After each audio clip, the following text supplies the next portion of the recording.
o velho Frank Weld enfrenta seus dias em crescente solidão, vivendo em uma casa de campo isolada enquanto luta contra transtornos mentais que gradualmente se agravam. As noites de Frank são preenchidas por um estranho entretenimento.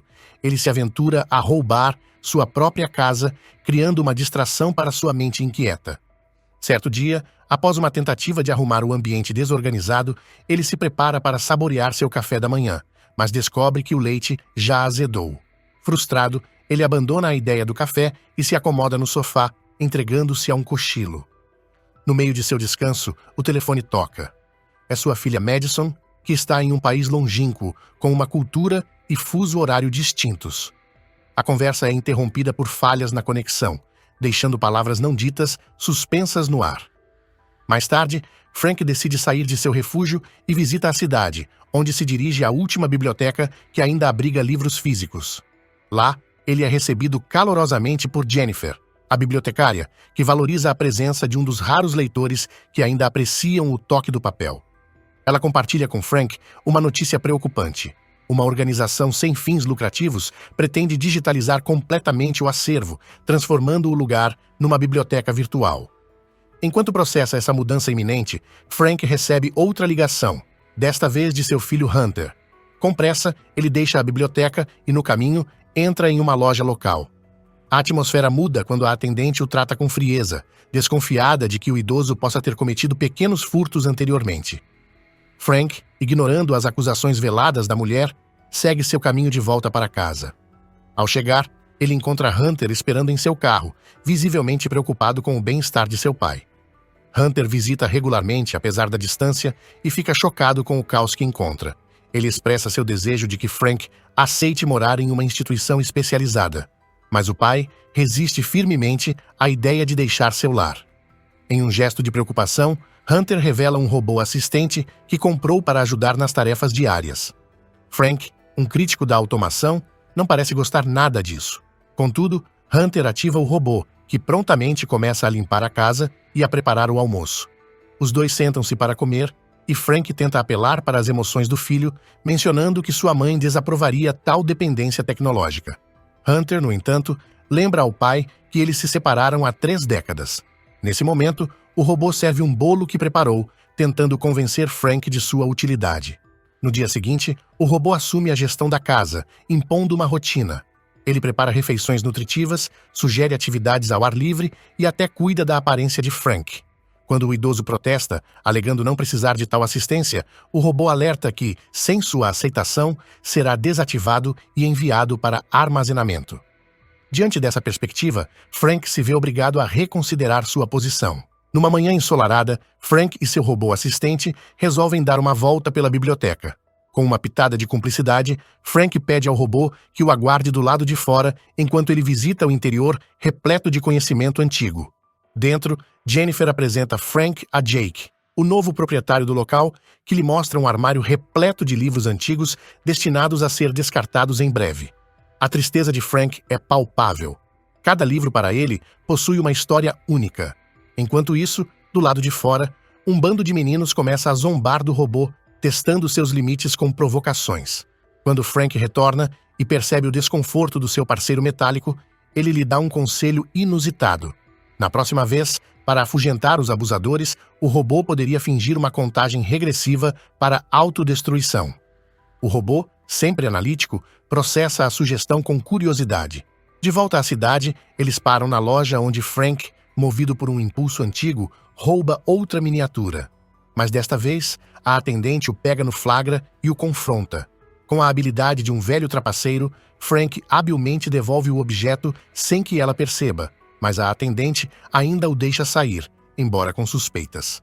Mais tarde, para sua surpresa, Frank descobre a miniatura dentro da bolsa do robô, que, observador, decidiu agir por conta própria, entendendo erradamente as necessidades de seu dono.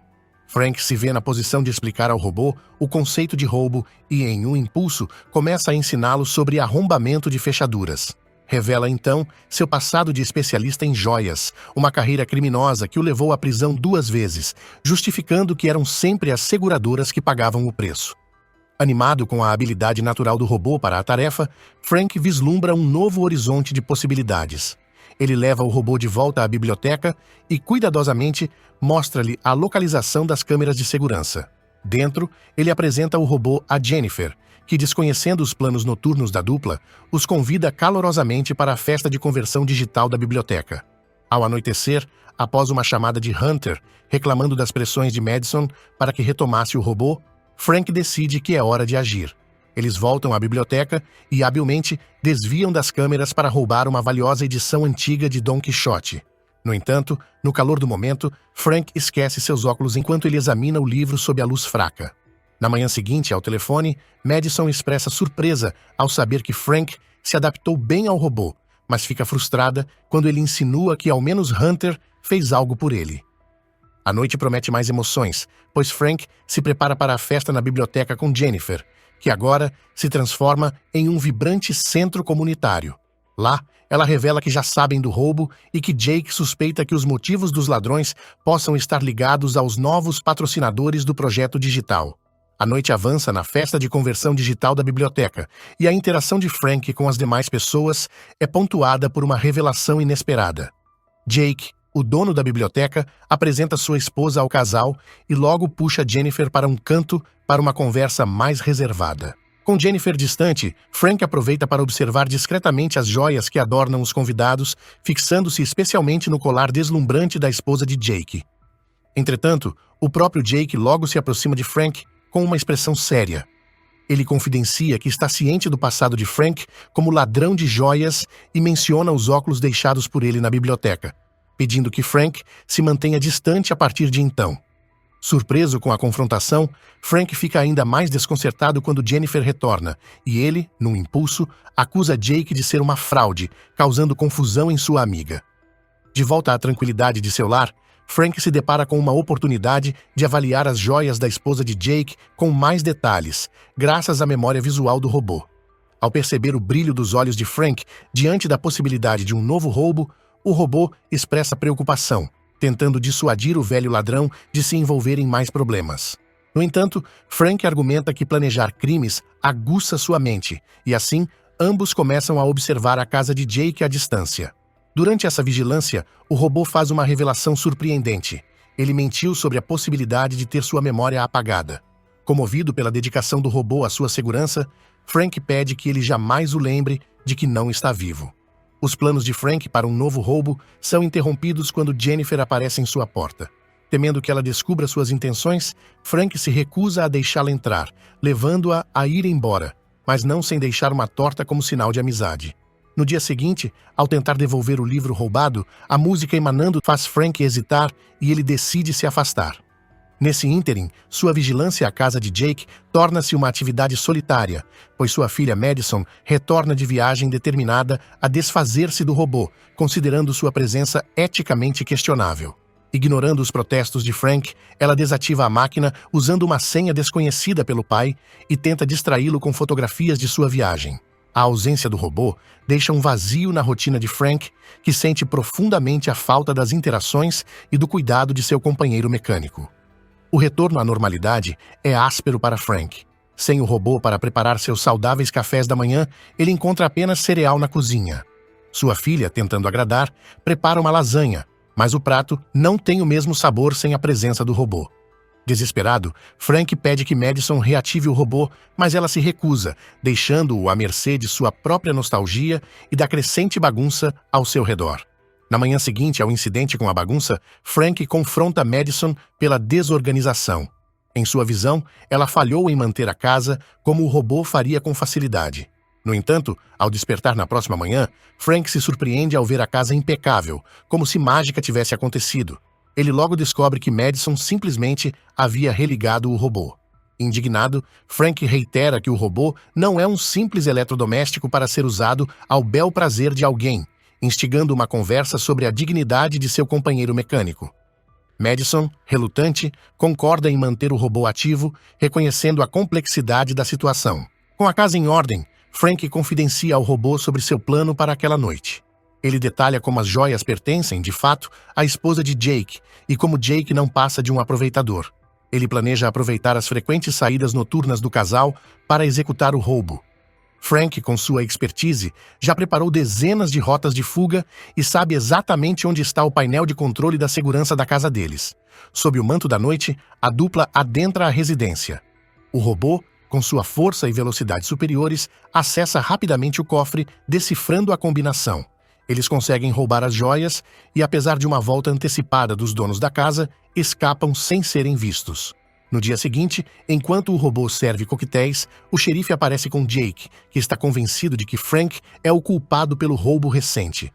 O xerife, já familiar com o passado de Frank, quer revistar a casa. Madison defende seu pai, apesar de estar internamente conflituosa. Após a tensa visita, Madison se prepara para partir. Antes disso, Frank lhe entrega um par de brincos antigos, recomendando que ela os venda longe dali, um conselho que ela aceita com uma nova percepção sobre a utilidade do robô.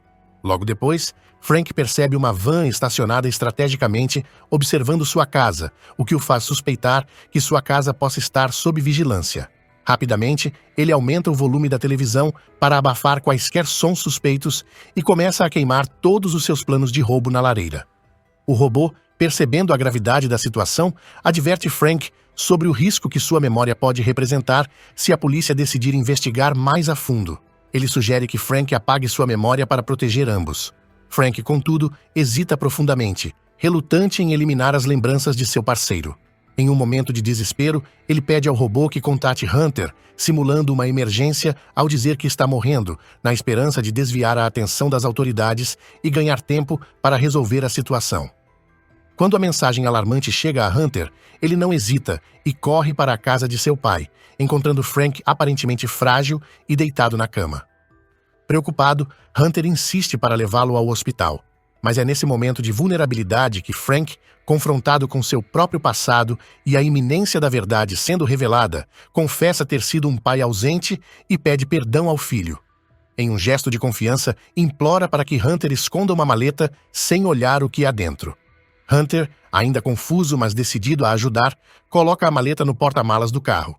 Quando Hunter está prestes a partir, o xerife, que estava vigiando de uma van, o aborda e insiste em verificar a maleta. Para surpresa de todos, ela contém apenas uma figurinha de porcelana, aparentemente sem valor. O xerife aproveita para informar Hunter sobre o recente roubo na vizinhança, colocando Frank sob suspeita.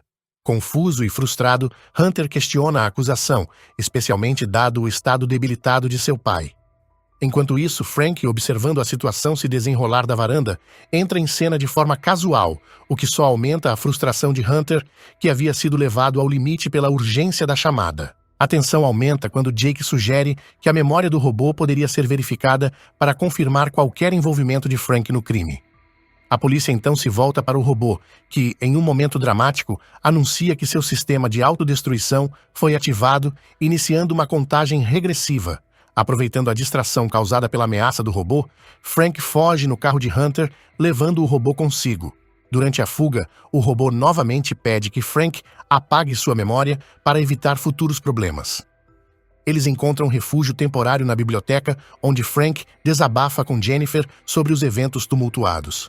É lá que Frank, observando fotos na parede, vê uma de si mesmo com Jennifer e, surpreendentemente, reconhece-a como sua esposa, uma memória perdida devido à sua doença. E aí, tá gostando desse big resumo? Comente. Velho Frank, pra gente saber que você realmente gostou e acompanhou até o finalzinho. Agora vamos continuar.